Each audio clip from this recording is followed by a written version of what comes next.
Anyway, Decap Attack, love this game as well. Not really up to the standards of other Sega platformers, I feel, but still loads of fun. And I Let's Played this as well, so check it out. It's actually a westernized version of another game, which I can't remember the name of, but Speedball 2. I got this for a cheap price, bought it completely on a whim. It's sort of an original sports game, actually, you know, not based off a real life sport. And I kind of admire that, you know? But obviously I don't really like sports games, and yeah. I think this was better on, like, DOS, was it? Very, very ignorant here, I don't know what console I'm talking about, but the same holds true for this game, Gods for the Mega Drive, which I actually had as a kid and I have a lot of nostalgia for. Can't get too far, but the music and all that, it tugs at my heartstrings, you know. So yeah, whatever console these two games were originally on, this I love, this I kind of bought because it was cheap, so yeah. Alright. Talmud's Adventure, and again, there's no friggin' manual. What is wrong with me? Why do I care? Anyway, yeah. Same deal with Decap Attack, not really as good as the other 2D platformers on the Mega Drive, but I don't know, I really like the kiddish charm to it. You know, it's got and I believe it's called something else in Marvel Land. It's called Marvel Land in America. Again, I just really respect it for some reason. And I've actually attempted to Let's Play this, but this was one of the games that made me give up doing emulated LPs, really, because it just went horribly out of sync, and I hate recording from emulators. Right. Aero the Acrobat. I'm aware he was one of the most famous mascots back in the day, but I gotta say, his game's not fun. I'm sorry, I tried to play this for a while. Even though it's Sunsoft, and I really like Sunsoft, it's not fun. I didn't like it at all, I'm sorry. I know a lot of people will have, but not me, I'm afraid. So, yeah. Strider, and, yep, no manual. Strider, yeah. This is one of my favourites as well, to be honest. Apparently this European Mega Drive version is not as good as the other versions. I don't really care to find a difference, because this is still a really fun game. Yeah, really, really good. I remember spending an entire Sunday trying to beat this.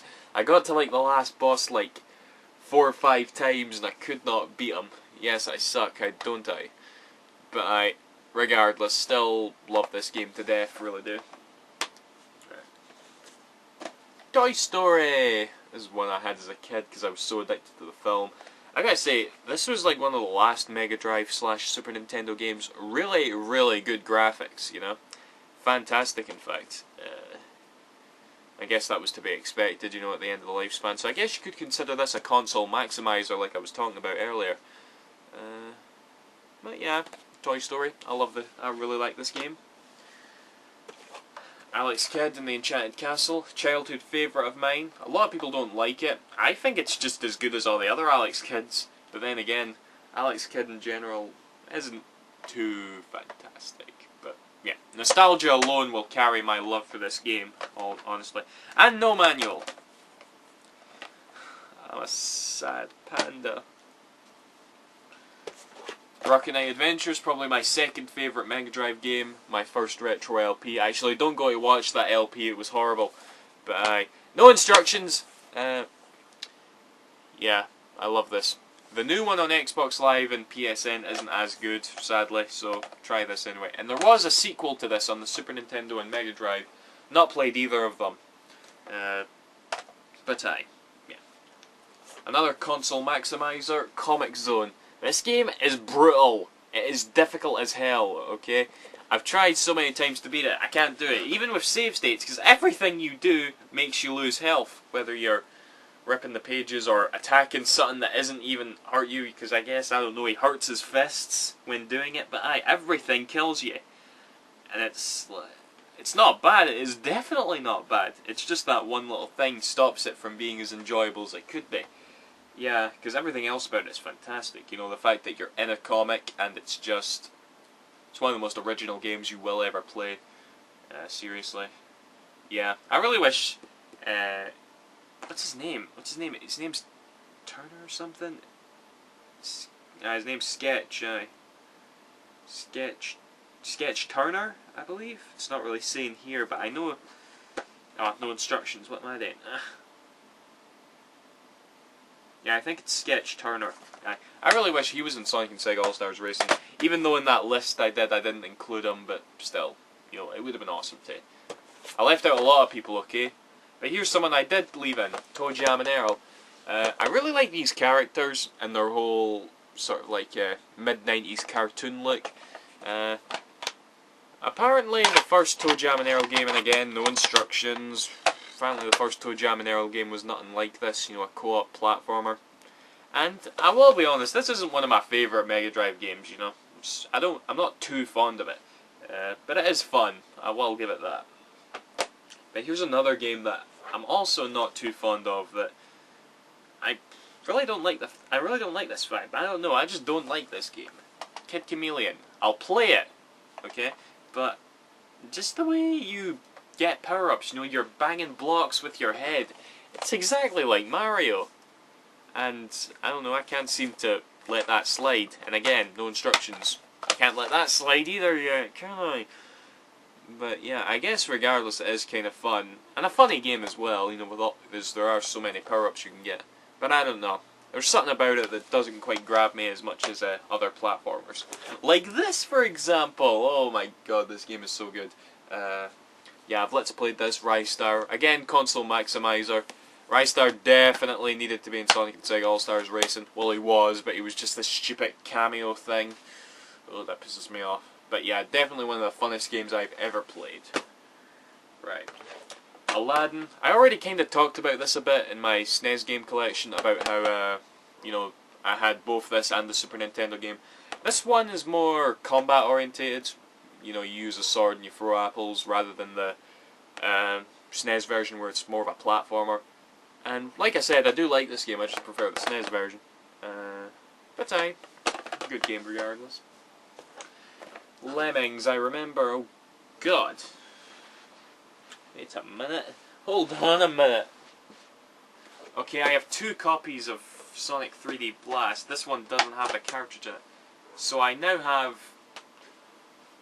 I've lost count at how many friggin' games I have. Okay. You know what? You can count, alright? You can count. I think it... You can count, alright? Fuck me. Anyway, Lemmings, yeah, I used to play this when I was a kid. Really, one of the most addicting games I've ever played. I don't think I played it on the Mega Drive, I kinda just picked this up because I saw it in a shop. I've not even popped it in yet, so I don't even know if it works, but it does come with the instructions, so obviously I had to buy it, you know? So yeah, whatever. Lion King, really, really fun game. I'm a big fan of the Lion King film. And yeah, this is good as well. Not much to say because it is just a standard platformer really, but a good one, regardless. Space Harrier 2, I believe this was just a sort of a lazy port of the arcade version. Still a fun game, but you can actually choose every level from the start, which I thought was kind of weird. But it's the same classic gameplay. Yeah, my whole experience with this was playing it in Shenmue on the Dreamcast, but Dynamite Headdy. From what I've played of this, I've got a few levels in. I don't think it's as good as everyone says. Still fun, you know, I'm not going to deny it. But I don't know, it's made by Treasure anyway. And, you know, compare this to Gunstar Heroes. I don't know, it's not as, like, exhilaratingly awesome. I don't know, I guess Treasure wasn't too great at platformers, but more about the shooting sort of games. But I don't know. But like I said, not a bad game, honestly. Just isn't one that captured me as much as I thought it should have. Here we have the Echo the Dolphin games. I've kind of elaborated on these a bit already in games. Very classic, lots of nostalgia for them. Not as fun to play as they probably should be, but yeah, they're good examples of games art in the 16-bit era, if you ask me. And yeah, I respect them. And my last game I got here, Bubsy Claws Encounters of the Third Kind. Yeah, I used to play this when I was a kid, and I loved it. I know it's a bad game, okay, but that's what nostalgia does to you. Right, you can probably see I was rushing there, because how long did I spend doing this? Fuck me, this is going to be 3 parts long. Oh. Well, at least it's over. See you after, guys. Thank you for watching, sincerely, if you sat through all this. Right, bye-bye.